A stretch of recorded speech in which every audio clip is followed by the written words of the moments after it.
am a slave. Assalamu alaikum wa rahmatullahi wa barakatuh. Brothers and sisters, welcome back to my YouTube. Today I've decided to do something a little bit different. Excuse me why I get cut off by the picture. Well, the other way around. This magnificent Arabian mathematician is al-Khwārizmī, or better known as Muḥammad ibn Mūsā al-Khwārizmī. He was born in 780 Common Era, died in 850 Common Era. Let's get straight to it. He's a Muslim mathematician and an astronomer whose major works introduced the Arabian numerics and concepts of algebra into the European mathematics. Latinized versions of his name or name and of his most famous books titles live on in the terms algebra and algebraia. Al-Khwārizmī lived in Baghdad, where he worked on the House of Wisdom under the Caliphate of the Abyssinians. The House of Wisdom acquired and translated scientific and philosophical treatises, particularly Greek, as well as publishing original research. Al-Khwārizmī worked on elemental algebra. Al-Khwārizmī, I can't pronounce that. I'm not even going to attempt to pronounce that.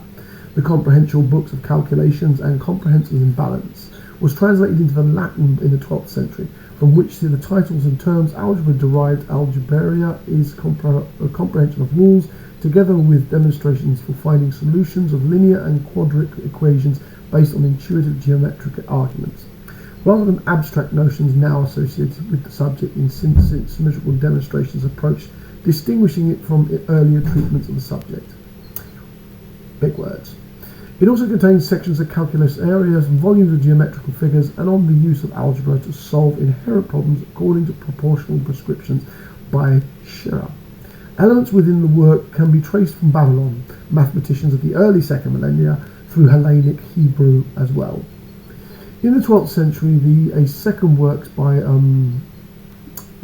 Carlos introduced Arabian numerics and numerical systems and their articulations to the West. It is preserved only in Latin translations, Algebra de Numericus Idris. This is because of the burning of Baghdad in the 13th century by the Mongols. This is important to mention because we have so little of this man's material left in the world that we need to mention his work and much of his material. A third major book was the Histroy, or the image of Earth, translated as geography, which preserves the conditions of locations in his known-based world, ultimately of those geography of Ptolemais, flourished in 127 to 145 Common Era. But with the improved value for the length of the Mediterranean Sea and locations of cities in Asia and Africa, he also assisted in the construction of a world map for the Abyssinians and participated in projects to determine the circumference of the Earth, which had long been known previously as a sphere, measuring the length of the degrees by the meridian through the plains of the Sidra in Iraq. See, this man, prior to where the Catholic Church was claiming that the Earth was flat, this man already knew it was round, and so did the philosophers and many of the intellectuals that predate him.